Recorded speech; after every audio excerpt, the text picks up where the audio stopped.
وبركاته. بسم الله الرحمن الرحيم. الحمد لله وكفى وسلام على عباده الذين اصطفى وعلى آله وأصحابه المجتبى. أما بعد، فأعوذ بالله من الشيطان الرجيم. بسم الله الرحمن الرحيم. مثل الذين ينفقون أموالهم في سبيل الله كمثل حبة أنبتت 7 سنابل في كل سنبلة 100 حبة والله يضاعف لمن يشاء والله واسع عليم. وقال الله تبارك وتعالى: والذين يكنزون الذهب والفضة ولا ينفقونها في سبيل الله فبشرهم بعذاب أليم يوم يحمى عليها في نار جهنم فتكوى بها جباههم وجنوبهم وظهورهم هذا ما كنزتم لأنفسكم فذوقوا ما كنتم تكنزون. وقال صلى الله عليه وسلم: يا ابن آدم أنفق أنفق عليك، أو كما قال صلى الله عليه وسلم. قابل احترام عزیز بزرگوں، نوجوان بھائیوں،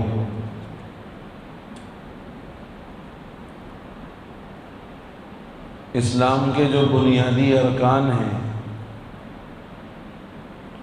ان میں ایک رکن زکوٰۃ بھی ہے، اور ہر رکن کی اسلام کے بنیادی ارکان میں سے کوئی نہ کوئی حکمت اور کوئی نہ کوئی مصلحت ضرور ہے۔ گزشتہ ہم نے روزے اور نماز کی حکمت اور مصلحت کو سنا تھا۔ زکوٰۃ کی مصلحت اللہ رب العزت نے یہ بیان فرمائی ہے کہ زکوٰۃ انسان کے مال کو بھی پاک کرتا ہے اور اس کے دل کو بھی پاک کرتا ہے۔ قرآن کہتا ہے: خذ من اموالہم صدقۃ تطہرہم وتزکیہم، کہ آپ ان کے اموال میں سے صدقہ لیجیے، تطہرہم، جو ان کو پاک کرے گا، وتزکیہم بہا، اور ان کا دل زکوٰۃ دینے کی وجہ سے صاف ستھرا ہوگا۔ گویا زکوٰۃ کی حکمت اور مصلحت یہ ہے کہ اس سے انسان کا مال پاک ہوتا ہے اور قلب کی صفائی ہوتی۔ قلب کی صفائی مال کی محبت سے، قلب کی صفائی مال کی چاہت سے، اور قلب کی صفائی مال کے لیے اور مال کے پیچھے اپنی آخرت خراب کرنے سے، اس سے صفائی ہوتی۔ اور اللہ رب العزت نے جہاں کہیں قرآن پاک میں خرچ کرنے کا حکم دیا ہے، وہاں تعبیر اللہ رب العزت نے بڑی عجیب استعمال فرمائی۔ مطلق یہ نہیں کہا کہ خرچ کر دو، بلکہ ہر جگہ یہ کہا وَمِمَّا رَزَقْنَاهُمْ يُنْفِقُونَ، ہم نے جو کچھ ان کو دیا ہے اس میں سے خرچ کرو۔ یعنی اللہ رب العزت یہ بتلانا چاہتے ہیں کہ مال جو ہمارے پاس ہے، جس بندے کو بھی اللہ رب العزت نے مال عطا فرمایا ہے، یہ مال در حقیقت اللہ کا عطیہ ہے۔ سب سے بنیادی چیز اللہ نے یہ ذہن میں بٹھائی کہ یہ جو آپ اپنا مال میرا مال کہتے ہو، یہ تمہارا مال نہیں ہے، اللہ نے تمہیں اس میں اپنا نائب بنایا ہے اور اللہ نے بطور عطیہ تم کو دیا ہے۔ وَمِمَّا رَزَقْنَاهُمْ، جو مال ہم نے ان کو دیا ہے اس میں سے خرچ کرتے ہیں۔ یعنی مال کے سلسلے میں فرمایا کہ ملکیت اصلی اللہ رب العزت کی ہے، تم بطور نائب کے اس مال میں تصرف کرتے ہو۔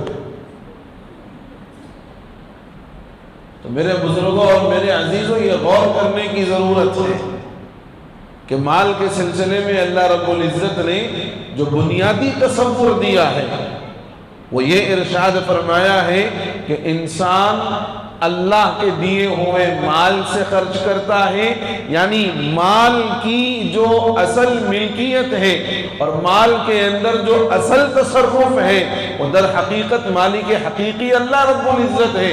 اللہ نے اس کو بطور نائب کے یہاں پر ایک چھوٹا سا گویا اس کو ایک ملکیت عطا فرمائی، چھوٹی سی اس کو اللہ رب العزت نے چند دنوں کے لیے عارضی ملکیت دی ہے، اور وہ اس عارضی ملکیت کے ملنے کی وجہ سے یہ تصور نہ کرے کہ میں اس کا اصلی مالک ہوں، اصلی مالک اللہ رب العزت۔ اب جہاں زکوٰۃ کا مسئلہ ہے، دیکھو زکوٰۃ عبادت بھی ہے، زکوٰۃ ضرورت بھی ہے۔ عبادت ہے، ہم جانتے ہیں کہ انسان اللہ کی رضا کے لیے اپنے مال کا ایک متعینہ اور مقررہ حصہ یہ نکالتا ہے اور اللہ کے نام پر دیتا ہے، اور جو کام اللہ کے نام پر کیا جائے عبادت ہے، جو کام اللہ کے لیے کیا جائے عبادت ہے۔ تو زکوٰۃ عبادت ہے، لیں گے کس سے؟ تُؤْخَذُ مِنْ أَغْنِيَائِهِمْ، مسلمانوں کے مالداروں سے یہ زکوٰۃ لی جائے گی۔ تُؤْخَذُ مِنْ أَغْنِيَائِهِمْ، مالداروں سے زکوٰۃ لی جائے گی۔ فَتُرَدُّ عَلَى فُقَرَائِهِمْ، اور زکوٰۃ مسلمانوں کے ضرورت مندوں پر خرچ کی جائے گی۔ یہ خرچ کرنا ضرورت ہے ہماری۔ زکوٰۃ کے سلسلے میں ایک اہم نقطہ سمجھنے کی ضرورت ہے کہ اللہ رب العزت نے پچھلی جو امتیں گزری ہیں ان امتوں میں بھی زکوٰۃ کا حکم تھا۔ حضرت آدم علیہ السلام کے دو بیٹے حابیل اور قابیل، ان کی قربانیوں کا اور اللہ کے نام پر دیے جانے کا قرآن نے تذکرہ کیا ہے۔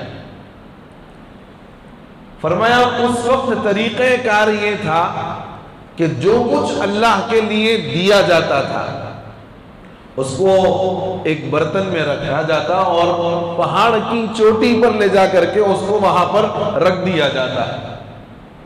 جس کا صدقہ اللہ کے نزدیک مقبول ہوتا اور جو صدقہ اللہ کے یہاں قابل قبول ہوتا، آسمان سے ایک آگ آتی اور اس صدقے کو جلا کر خاک کر دیتی۔ اس صدقے کا جل جانا اس کے قبولیت کی علامت تھی۔ اب ذرا غور کرو کہ یہ صدقہ قبول ہونے کی جو علامت ہے، آسمان سے آگ آئے اور اس صدقے کو جلا دے، جل تو گیا، قبول بھی ہو گیا، لیکن کیا کسی بندے خدا کے استعمال میں آیا؟ کسی بندے خدا کے استعمال میں آیا؟ نہیں آیا۔ آسمان سے آگ آئی، اس نے جلا دیا، معاملہ ختم ہو گیا۔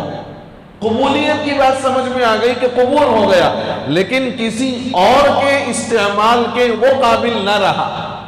اللہ رب العزت کا یہ احسان ہے اس امت پر کہ ہم زکوٰۃ کا مال یعنی اپنا مال نکال کر اپنے مال کی صفائی بھی کرتے ہیں، اپنے مال کو پاک بھی کرتے ہیں، اور اس مال کو جو زکوٰۃ کے عنوان پر نکالا جاتا ہے دوسرے بندگان خدا کے لیے استعمال کا ذریعہ بنتا ہے، ان کی کئی ضروریات اس سے پوری ہو جاتی ہیں۔ دوہرا فائدہ ہو گیا، مال نکل بھی گیا، فریضہ بھی ادا ہو گیا، اور دوسروں کے پاس پہنچ کر ان کی ضروریات کے استعمال کا ذریعہ بن گیا۔ یہ احسان ہے اللہ رب العزت۔ زکوٰۃ کے سلسلے میں مسلم معاشرہ بطور خاص اپنا مال دیتا ضرور ہے، لیکن دینے سے قبل اپنے مکمل مال کا حساب و کتاب کرنا ضروری ہے۔ جتنا اللہ رب العزت نے مال دے رکھا ہے ان سارے اموال کا حساب کتاب کر کے اپنے مال کی زکوٰۃ پورے حساب کے ساتھ نکالنے کی ضرورت ہے۔ ایک بڑا طبقہ ہے جو مال کی زکوٰۃ یقیناً نکالتا ہے لیکن حساب کتاب کے سلسلے میں اتنی پابندی نہیں کرتا جتنی پابندی کرنا مطلوب ہے شریعت کے اندر۔ شریعت کہتی ہے کہ جتنا مال تمہارے پاس ہے اس کا حساب لگاؤ، جتنا اللہ نے تم کو دیا ہے اس میں پائی جوڑ کر کے حساب لگاؤ، اس لیے کہ تم جوڑ کر کے اپنے مال کی زکوٰۃ نکالو گے تمہارا پورا مال پاک صاف ہو جائے گا، اور پھر اس مال کے ذریعے سے ضرورت مندوں کی امداد ہوگی۔ ایک مسلمان تاجر تھا، اس تاجر کی ایک دکان تھی جہاں بہت ساری سٹالز لگتی ہیں، بہت ساری دکانیں ہوتی ہیں۔ وہاں ایک مسلمان تاجر کی دکان تھی، وہ اپنی تجارت میں مصروف تھا لیکن بڑا پابند آدمی تھا، نماز روزے کا بھی پابند تھا، زکوٰۃ صدقات کا بھی اچھا اہتمام کرتا تھا، اور جتنا مال تھا پورے مال کی زکوٰۃ اہتمام سے ادا کرتا تھا۔ اتفاق یہ ہوا کہ یہ اپنے مکان میں ہے، ابھی دکان کھولنے کا وقت نہیں ہوا۔ اس کا خادم اور نوکر وہ دوڑتا ہوا آیا اور آ کر کے کہا کہ جناب آپ کی دکان اور ہماری دکان اس میں آگ لگ گئی ہے اور سارا مال جل کر خاک ہو گیا۔ خادم نے آ کر کے کہا اور بڑی بے چینی کے ساتھ اور پوری پریشانی کے عالم میں آ کر کے اس نے اپنے مالک کو اطلاع دی کہ ہماری دکان جو فلاں مقام پر ہے وہاں آگ لگی ہے اور ہماری دکان بھی جل کر کے خاک ہو گئی۔ تو مالک نے جب یہ بات سنی تو اس نے بڑے اطمینان سے کہا کہ گھبراؤ نہیں، پریشان مت ہو، ہماری دکان محفوظ ہے اور انشاءاللہ محفوظ رہے گی۔ نوکر بار بار اصرار کر رہا ہے کہ صاحب میں نے سنا ہے کہ بالکل ہمارے دکان کے قریب تک آگ لگ گئی ہے، اب ہماری ہی دکان کی باری ہے، میں جب نکل رہا تھا تو قریب تک آ گئی تھی، اب یہاں آیا ہوں آپ کو اطلاع دے رہا ہوں، اب تک تو شاید ہماری دکان بھی جل کر خاک ہو گئی۔ مالک کو بڑا اطمینان ہے کہ بھئی تو پریشان مت ہو، فکر مت کر، ہماری دکان انشاءاللہ محفوظ ہے، محفوظ رہے گی۔ اب جب مالک نے نوکر کی یہ حالت دیکھی تو کہا کہ بھئی چلو جا کر کے خود دیکھ لیتے ہیں کیا حالات ہیں، کیا مسئلہ ہے۔ تو یہ مالک اور نوکر دونوں مل کر کے اپنی دکان کے پاس گئے تو دیکھا کہ ان کی دکان کا نمبر آنے سے پہلے فائر انجن آیا اور اس نے آگ بجھا دی، ان کی دکان محفوظ رہ گئی۔ تو اب اس خادم کو بڑا تعجب ہوا کہ آگ اتنی خطرناک تھی کہ یہ دکان بھی لپیٹ میں آ جاتی، لیکن مالک کو بڑا اطمینان، اس کے ماتھے پر ذرا برابر شکن نہیں آیا، وہ پریشان نہیں ہوا، اور بڑے اطمینان سے کہا کہ نہیں آپ فکر نہ کرو، ہماری دکان محفوظ رہے گی۔ خادم نے اپنے مالک سے اور اپنے آقا سے یہ سوال کیا کہ اتنے اطمینان کی وجہ کیا ہے؟ تو اس خادم کے سوال پر مالک نے کہا کہ میں اپنی ہر سال کی زکوٰۃ پائی پائی کو جوڑ کر ادا کرتا ہوں، اور یہ اللہ کا وعدہ ہے کہ جو اپنی زکوٰۃ پابندی سے مکمل ادا کرتا ہے، بقیہ مال اللہ کی حفاظت اور نگرانی میں چلا جاتا ہے۔ میں نے اپنا حق ادا کر دیا، اپنی ذمہ داری میں نے ادا کر دی، اب بعد کا جو معاملہ ہے وہ اللہ رب العزت ہے۔ چنانچہ جب میں نے اپنے مال کی زکوٰۃ ادا کی، اللہ رب العزت نے اپنا جو حفاظتی انتظام تھا وہ میرے مال کے ساتھ کیا کہ ساری دکانیں قریب قریب جل گئی، لیکن جب میری دکان کا نمبر آیا اللہ نے آگ کو بجھا دیا۔ تو یہ زکوٰۃ دینے کے فائدے ہیں۔ زکوٰۃ سے مال محفوظ ہو جاتا ہے، اور پھر اس میں دل کو مزید اطمینان بھی ہوتا ہے کہ میں زکوٰۃ کے عنوان پر اپنا جو مال نکال رہا ہوں وہ ضائع نہیں ہو رہا، وہ یا تو میرے کسی رشتہ دار کے کام آ رہا ہے، یا تو وہ میرے کسی پڑوسی کے کام آ رہا ہے، یا تو وہ کسی غریب اور ضرورت مند کے کام آ رہا ہے، یا تو وہ مال دین کی اشاعت کے لیے مدارس کے طلبہ کے واسطے استعمال میں آ رہا ہے۔ آپ کا مال نکل کر کے فریضہ بھی ادا ہو رہا ہے، اور مزید یہ ثواب آپ کے نامہ اعمال میں لکھا جا رہا ہے۔ لیکن میرے بزرگوں ایک بات بہت اہتمام سے یاد رکھ لینے کی ضرورت ہے زکوٰۃ کے سلسلے میں، کہ زکوٰۃ کی تعریف علماء نے لکھی ہے کہ زکوٰۃ کب ادا ہوتی ہے اور زکوٰۃ کے ادا ہونے کے لیے کیا شرط ہے۔ دو باتیں زکوٰۃ کے ادا ہونے کے سلسلے میں بطور خاص آپ اپنے ذہن میں رکھیں۔ ایک شرط تو یہ ہے تملیک مال بلا عوض، تملیک مال بلا عوض، مال کا مالک بنا دینا بغیر کسی عوض کے، بغیر کسی بدل کے۔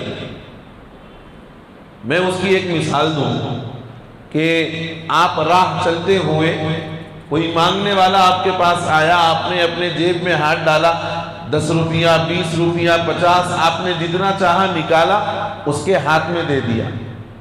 یہ آپ نے جو اس کے ہاتھ میں دیا ہے مالک بنا دیا نا، اور یہ جو مالک بنایا ہے کسی عوض اور کسی بدل کی وجہ سے بنایا، اس سے آپ نے کوئی عوض نہیں لیا، کوئی محنت نہیں کروائی، کوئی کام نہیں کروایا، کوئی بدلہ اس سے نہیں لیا، بغیر کسی عوض اور بدلے کے آپ نے اس کو مالک بنا دیا۔ یہ زکوٰۃ کے ادا ہونے کی پہلی شرط ہے، بنیادی شرط۔ تملیک مال بلا عوض، مال کا مالک بنانا بغیر کسی عوض کے۔ اور دوسری شرط، آپ جس کو مالک بنا رہے ہو یہ تحقیق کر لینا چاہیے کہ آیا یہ زکوٰۃ لینے کا مستحق ہے بھی یا نہیں، زکوٰۃ لینے کا حقدار ہے بھی یا نہیں، یہ تحقیق کرنے کی ضرورت ہے۔ بنیادی طور پر پہلی جو شرط ہے وہ تو ہم لوگ اپنے ذہن میں رکھتے ہی ہیں کہ بغیر کسی عوض کے ہم مالک بنا دیتے ہیں، لیکن جس کو آپ مالک بنا رہے ہو زکوٰۃ کا، یہ تحقیق کر لو کہ آیا وہ مستحق ہے زکوٰۃ لینے کا، وہ حقدار ہے زکوٰۃ لینے کا۔ اگر تحقیق کر کے آپ دیتے ہو 100% آپ کی زکوٰۃ ادا ہو رہی ہے، اور اگر تحقیق نہیں کی اور ایسے ہی آپ نے اٹھا کر کے زکوٰۃ دے دی، اور جس کو آپ نے اپنی زکوٰۃ دی وہ ہو سکتا ہے کہ زکوٰۃ لینے کا حقدار نہ ہو، اور آپ نے اس کو زکوٰۃ کہہ کر کے بھی نہیں دیا، بس مطلق مسکرا کر کہا کہ صاحب لے لیجئے ہماری طرف سے، قبول کر لیجئے، وہ بھی مسکرا کر اپنے جیب میں ڈال لیا، اب اس کے لیے تو وہ ہدیہ ہو گیا اور آپ کی زکوٰۃ ادا نہیں ہوئی۔ بات سمجھ میں آ رہی ہے؟ مسئلہ آیا سمجھ میں؟ اب میں آپ کو اس پر ایک بات بتاؤں گا کہ ہمارے پاس ہماری عوام کا ہمارے علماء سے، ائمہ سے، مؤذنین سے ایک تعلق ہے۔ تعلق یہ کہ صاحب یہ ہمارے امام صاحب ہیں، یہ ہمارے مؤذن صاحب ہیں، یہ ہمارے عالم صاحب ہیں، دل میں ایک طرح کی محبت ہے، آپ کی محبت کو سلام۔ تو اب ہوتا یہ ہے کہ بہت ساری مرتبہ ہم اپنے امام اور مؤذن کا تصور کرتے ہیں تو فوراً دوسرا خیال یہ آ جاتا ہے امام صاحب نہیں زکوٰۃ کے حقدار ہوں گے، مؤذن صاحب انہوں بھی رہتے زکوٰۃ کے حقدار، کیونکہ امام مؤذن بولتے ہی ہمارے معاشرے کا ایک تصور ہے غریب لوگاں، بالکل غریب لوگاں، مستحق لوگاں، امام صاحب غریب ہوں گے بھائی، مؤذن صاحب غریب ہوں گے انہوں بھی۔ تو اب اپنے طور پر، اپنے خیال پر آپ نے امام کو بھی غریب سمجھا، مؤذن کو بھی غریب سمجھا۔ اب غریب کو سمجھ لیا، لیکن کم از کم آ کے تحقیق کرے، معلوم کرے کہ امام صاحب آپ زکوٰۃ لینے کے مستحق ہیں کیا، مؤذن صاحب آپ زکوٰۃ لینے کے مستحق ہیں کیا، معلوم کریں۔ کوئی معلوم نہیں کرتا، انہوں آ کے مسکرا کہ امام صاحب میری طرف سے ہدیہ ہے، دے رہا زکوٰۃ۔ اچھا، زکوٰۃ دیتے وقت میں زکوٰۃ ہی بولنا ضروری نہیں ہے، اگر کوئی آدمی خوددار ہے، وہ آپ کے زکوٰۃ کہنے پر لینا نہیں چاہے گا تو زکوٰۃ بول کر دینا کوئی ضروری نہیں ہے، آپ ہدیہ بول کر کے بھی دے سکتے ہو، مگر تحقیق کر کے دیکھو کہ بھئی یہ مستحق بھی ہے یا نہیں ہے۔ اب انہوں لا کے امام صاحب میری طرف سے یہ ہدیہ ہے، امام صاحب مستحق نہیں ہے، امام صاحب مستحق نہیں ہے لینے کے، اب انہوں ہدیہ بولے، ہدیے کا انکار بھی نہیں کیا جا سکتا، انہوں بھی مسکرا کے لیے بہت شکریہ آپ کا، جیب میں ڈال لیا۔ اب امام صاحب خوش ہو گئے، ماشاءاللہ بھائی فلاں صاحب بڑا اچھا ہدیہ دیے، 2000، 2500، 3000، 5000 روپے لا کے دیے، وہ دے رہے انہوں زکوٰۃ کی رقم، لیکن امام صاحب کو نہیں بولے کہ صاحب یہ زکوٰۃ کے پیسے ہیں، امام صاحب بھی ہدیہ ہے سمجھ کے جیب میں ڈال لیے۔ امام کے لیے تو ہدیہ درست ہو گیا، لیکن ان کی زکوٰۃ ادا نہیں ہوئی، جو صاحب زکوٰۃ دیے ان کی زکوٰۃ ادا نہیں ہوئی۔ کیوں؟ اس لیے کہ آپ نے اپنی زکوٰۃ ایسی جگہ پر دی ہے جو لینے کا مستحق نہیں ہے، لینے کا مستحق نہیں ہے، اس لیے آپ کی زکوٰۃ ادا نہیں ہوگی۔ تو ہر امام اور ہر مؤذن زکوٰۃ لینے کا حقدار نہیں ہوگا۔ بہت سارے ائمہ وہ ہوتے ہیں جو سید ہوتے ہیں، بہت سارے مؤذنین وہ ہوتے ہیں جو سید ہوتے ہیں۔ میں اپنی بات کہتا ہوں، میں اس وقت الحمدللہ زکوٰۃ لینے کا مستحق نہیں ہوں، میں اس وقت زکوٰۃ لینے کا حقدار نہیں ہوں، لیکن تحقیق پہلے کرنی چاہیے، امام کو ایسے اعلان کرنے کی ضرورت نہیں، اب بات نکل گئی تو میں نے کہہ دیا، تحقیق پہلے اپنے آپ کو خود کر لینی چاہیے کہ صاحب زکوٰۃ لے سکتے کیا آپ، میرے پاس کچھ ہے رقم، میں آپ کی خدمت کرنا چاہتا ہوں۔ تحقیق کر لیں آپ، امام بول دے، مؤذن بول دے کہ ہاں صاحب میں لے سکتا ہوں، میں مستحق ہوں زکوٰۃ لینے کا، شوق سے دو۔ اور دوسری بات یہ ہے کہ ہمارے معاشرے کا یہ بہت بڑا المیہ ہے، ہم بھی مطلب بڑے عجیب ہمارے مزاج بن گئے کہ ہم دیں گے امام مؤذن کو تو زکوٰۃ دیں گے، عطیہ نہیں دے سکتے کبھی،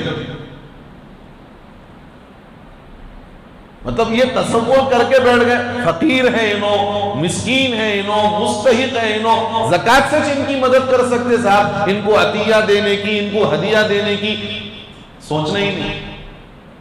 ارے اللہ کے بندے، 2.5% زکوٰۃ نکلی، 97.5% یہ آپ کے پاس صاف مال ہے، ستھرا مال ہے، اچھا مال ہے، اس سے دینا عطیہ امام اور مؤذن کو۔ اس سے ہدیہ دینا بھائی دین کے خدام کو. سید کی مدد کرنا ہے دل میں، مگر وہ زکات کی رقم سے کروں گا بولتا ہوں. وہ صاحب بیوی سید ہے، شوہر سید نہیں ہے، دے سکتے کیا؟ ارے بھائی تھوڑا مال اللہ کے نام پر ایسا بھی نکالو جو زکات کے علاوہ ہو. کیا فرض ہے کہ زکات ہی دینا ہے؟ زکات اگر آپ اپنا دوسرا مال دیں گے، ہو سکتا ہے کہ اللہ رب العزت اس دوسرے مال کے دینے کی وجہ سے آپ کے لیے رزق کے دروازے مزید کھول دے. مگر نہیں، ہم بھی لکیر کے فقیر بنے ہوئے ہیں، وہی 2.5% میں سے دینا ہے. امام کو بھی دیے تو اس میں سے دیو، موذن کو دیو تو اس میں سے دیو، سید کو دیے تو اس میں سے دیو، مدرسے کو دیے اسی میں سے دیو. اللہ نے مال کی محبت کو نکالنا چاہا ہے زکات کے ذریعے سے. اس لیے زکات عبادت بھی ہے، زکات ضرورت بھی ہے. تحقیق کر لیں. اپنے رشتہ داروں میں سب سے پہلا حق آپ کے اپنے رشتہ دار کا ہے. آپ اپنے رشتہ دار کو دیں گے 2 ثواب ملیں گے. ایک تو زکات ادا کرنے کا ثواب، دوسرا صلہ رحمی کا ثواب. اپنے رشتہ داروں کو مقدم درجے پر رکھیں زکات کے دینے کے سلسلے میں، اور اپنے رشتہ داروں کے ساتھ ساتھ اپنے علاقے میں، اپنے آس پڑوس میں، اپنے محلے والوں میں جو مستحقین ہیں تحقیق کرو. جاؤ تحقیق کر کے دو. اور جب ان دونوں کو دے چکو تو پھر میں سمجھتا ہوں اور میرا اپنا یہ ماننا ہے کہ اس دور میں زکات کے ادا ہونے کا ایک بہترین مصرف وہ مدارس دینیہ ہیں جہاں پر طلبہ کے لیے رہنے کا انتظام ہو، جہاں ہاسٹل کا انتظام ہو اور طلبہ کی کفالت کی جاتی ہے. یہ بڑا بہترین مصرف ہے. اس لیے کہ یہاں پر دو گے تو 2 فائدے. ایک تو غریب کی اعانت ہوگی، جس کو آپ دیں گے جو مستحق ہوگا اس کی اعانت ہوگی، اور ساتھ ہی ساتھ اشاعت علم دین کا فریضہ آپ کے دیے ہوئے مال سے انجام پائے گا انشاءاللہ. اور یہ یاد رکھنا چاہیے کہ جس کسی کو آپ اپنی زکات دیں، زکات لینے والے کا احسان مانے کہ اس نے زکات لے کر آپ کو اپنے فریضے سے سبکدوش کر دیا.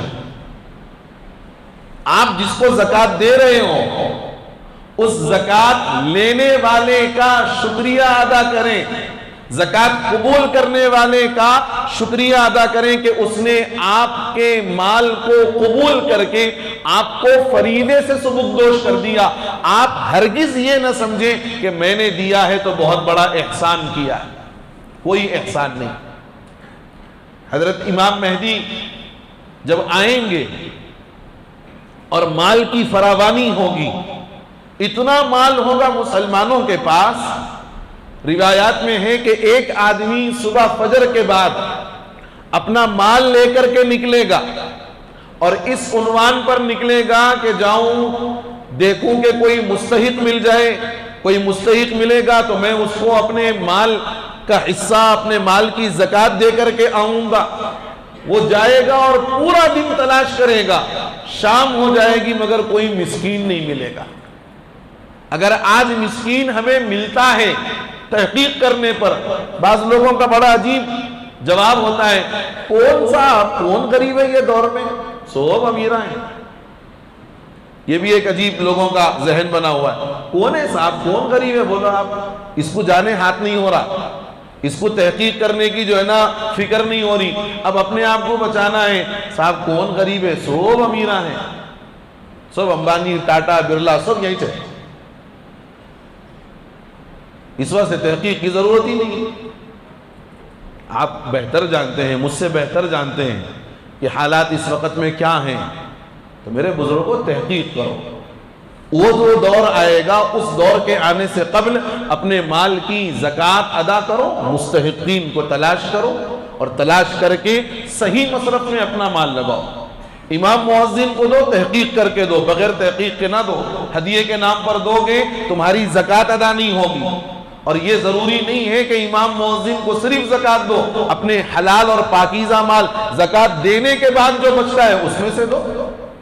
نہیں دینا ہے مت دو، لیکن زکوٰۃ دے رہے ہو تو تحقیق کر کے دو، اور جس کو دو لینے والے کا شکریہ ادا کرو، اور دے کر کے خدا کے لیے کبھی احسان نہ جتلاؤ، کبھی احسان نہ جتلاؤ۔ رشتہ داروں کو دینے کے بعد ایک مزاج ہمارے پاس ہے کہ بیٹا بھول گئے وہ دنوں میں کون دیے تھے تمہارے کو، یہ ایک مزاج ہے۔ قرآن کہتا ہے لا تبطلوا صدقاتکم بالمن والاذی، کہ جب آپ اپنا مال دو، اپنا صدقہ دو، اللہ کے نام پر دے رہے ہو نا، تو اس بدلے کے طالب بھی اللہ سے بنو، بندے سے مت بنو۔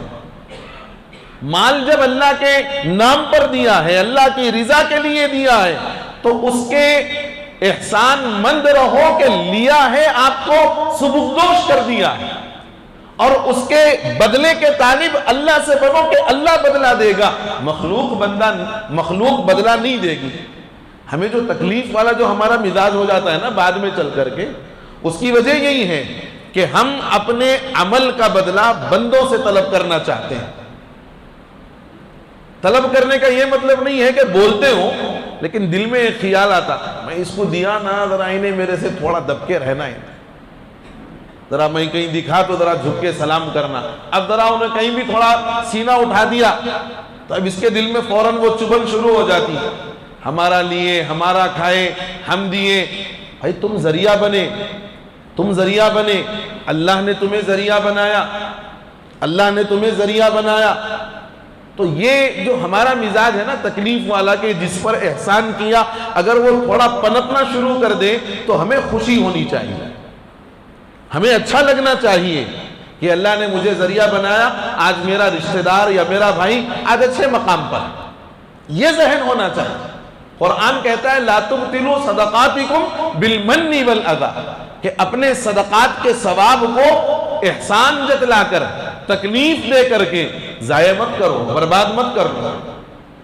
کالذی ينفق مالہ رئاء الناس، ان لوگوں کی مثال جو لوگوں کے دکھلاوے کے لیے خرچ کرتے ہیں بالکل ایسی ہے جیسے کسی چکنے پتھر پر کچھ دیر کے لیے مٹی جمع ہو جائے اور اس مٹی میں تھوڑا سا پودا اگ آئے، اور جب تیز کی بارش ہوگی تو یہ بارش یہ مٹی کو بھی اڑا لے جائے گی اور اس پودے کو بھی ختم کر دے گی۔ تو جیسے اس میں کوئی ٹکاؤ نہیں ہے، اس میں کوئی جماؤ نہیں ہے، احسان جتلاؤ گے، لوگوں کو دکھلانے کے لیے دو گے تو اس دیے ہوئے ثواب کا بھی کوئی ٹکاؤ نہیں۔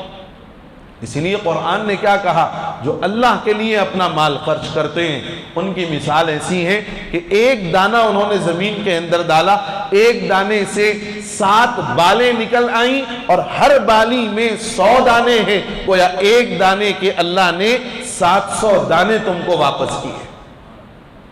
یہ ہے اللہ کے راستے میں دینے کا ثواب۔ دوسری آیت میں فرمایا گیا کہ جو لوگ مال مل جانے کے بعد، اللہ کی طرف سے مال عطا ہونے کے بعد اس مال کی زکوٰۃ ادا نہیں کرتے، اس مال کو اللہ کے نام پر خرچ نہیں کرتے، تو یاد رکھنا چاہیے کہ میدان قیامت میں اس کے مال کو پلیٹ کی شکل میں بنایا جائے گا، اور اس مال سے اس کے چہرے کو داغا جائے گا، اس کے بازوؤں کو داغا جائے گا، اس کی پیشانی کو داغا جائے گا۔ چہرے کو اس لیے داغا جائے گا کہ جب مانگنے کے لیے کوئی ضرورت مند آتا ہے تو فوراً یہ اپنا چہرہ پھیر لیتا تھا۔ پیشانی کو اس لیے داغا جائے گا کہ جب دینے کا وقت آتا تھا کوئی مانگنے کے لیے پیشانی پر شکن آ جاتا تھا۔ اور پہلو کو اس لیے داغا جائے گا کہ آدمی اپنے پہلو سے اپنا رخ مکمل تبدیل کر دیتا ہے۔ بھئی میں یوں بیٹھا ہوا ہوں، اب میں اپنا پہلو چینج کروں گا تو میرا اینگل چینج ہو جائے گا۔ فرمایا یہ 3 جگہوں پر اس کے مال سے اس کو داغا جائے گا، اور فرمایا کہ وہ مال سانپ کی شکل میں بنائے جائیں گے، جو اس کے گلے کا توق بنے گا، اس کے جبڑوں کو پکڑ کر کے یوں کھینچے گا اور پھر اس کے منہ کے اندر اپنا پھن مارے گا، کہے گا انا مالک وانا کنزک، میں تیرا مال، تیرا خزانہ ہوں، جو آج جمع کر کر کے تھپیوں پہ تھپیاں جمع کر کے رکھ رہا، ضرورت مند آنکھوں کے سامنے سے گزر رہا لیکن دینے کی توفیق نہیں ہو رہی۔ اور ایک حدیث میں فرمایا گیا کہ اللہ کا بڑا عجیب ضابطہ ہے، اللہ کا بڑا عجیب ضابطہ ہے، اور ضابطہ یہ ہے انفق انفق علیک، اے آدم کی اولاد تو خرچ کر میری مخلوق پر، انفق تو خرچ کر میری مخلوق پر، انفق علیک تجھ پر بھی خرچ کیا جائے گا۔ یعنی اگر یہ بندہ دوسرے بندگان خدا پر خرچ کرے گا، اللہ رب العزت اس پر خرچ کرے گا، اللہ اس کو دے گا، تو ہم دیں گے تو ہمارے لیے لینے کی شکلیں بنیں گی، اور اگر ہم جمع کر کر کے رکھیں گے۔ حضرت بلال رضی اللہ عنہ کا ایک چھوٹا سا واقعہ ہے، حضور کی خدمت میں آئے اور بغل میں کچھ دبا کر کے آئے۔ فرمایا حضور نے، بلال کیا ہے، کیا تم اپنے بغل کے نیچے چھپا رہے ہو؟ فرمایا یا رسول اللہ یہ کل کے لیے میں نے اٹھا کر کے رکھا ہے۔ تو حضور نے فرمایا اگر تم گن گن کر کے کھاؤ گے تو ملے گا بھی گن گن کر کے، گن گن کر کھاؤ گے ملے گا بھی گن گن کر کے، جتنا آج ضرورت ہے کھاؤ، باقی صدقہ کر دو، باقی اللہ تمہارے لیے دوسرا انتظام کرے گا۔ تو اس روایت سے یہ بات سمجھنے کی ہے کہ ہم جتنا بندوں پر خرچ کرنے کا مزاج بنائیں گے، اللہ ہم پر خرچ کرے گا، اللہ ہمارے لیے راستے بنائے گا۔ بیوی بچوں کے لیے اچھا خرچ کریں، اپنی زکوٰۃ کا مکمل حساب لگائیں اور وہ زکوٰۃ مستحقین تک پہنچائیں۔ بس یہ چند گزارشات تھیں، اللہ تعالیٰ مجھے آپ کو اور ساری امت مسلمہ کو کہنے اور سننے سے زیادہ توفیق عمل نصیب فرمائیں۔ زکوٰۃ کے سلسلے میں جو اسلامی اصول ہیں، اسلامی حساب کتاب ہے، اللہ ان حساب کتاب کی مکمل رعایت کرتے ہوئے ہمیں اپنے اموال کی زکوٰۃ ادا کرنے کی توفیق عطا فرما دے، آمین یا رب العالمین۔ وآخر دعوانا ان الحمد للہ رب العالمین۔